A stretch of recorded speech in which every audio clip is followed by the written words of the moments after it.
ಹಾಲಿನ ಖರೀದಿ ದರ ಹೆಚ್ಚಳ ಮಾಡುವಂತೆ ಪ್ರತಿಭಟನೆಗಳಾಗಿದೆ. ರಾಮನಗರದ ಡಿಸಿ ಕಚೇರಿಯ ಮುಂಭಾಗ ರೈತರ ಪ್ರೊಟೆಸ್ಟ್.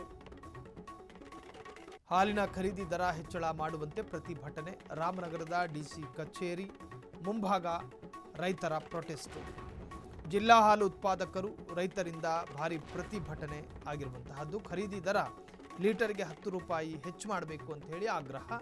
ಸರ್ಕಾರದ ಪ್ರೋತ್ಸಾಹ ಧನ 10 ರೂಪಾಯಿಗೆ ಏರಿಸಿ ಅಂತ ಹೇಳಿ ಖರ್ಚು ಜಾಸ್ತಿ ಸಿಗುವ ದರ ಕಮ್ಮಿ ಎಂದು ಆಕ್ರೋಶ. ಹಾಲಿನ ಖರೀದಿ ದರ ಹೆಚ್ಚಳ ಮಾಡುವಂತೆ ಪ್ರತಿಭಟನೆ. ಆ ಪ್ರತಿಭಟನೆಯ ಎಕ್ಸ್ಕ್ಲೂಸಿವ್ ದೃಶ್ಯವನ್ನ ನೀವು ನೋಡ್ತಾ ಇದ್ದೀರಿ. ಇಲ್ಲಿ ಬಂದ್ಬಿಡಿ, ಹಸುಗಳಿಗೆ ಹಿಡ್ಕೊಳ್ಳಿ, ಹಿಂಗೆ ಈ ಕಡೆ ತಿರುಗಿಸ್ಕೊಳ್ಳಿ.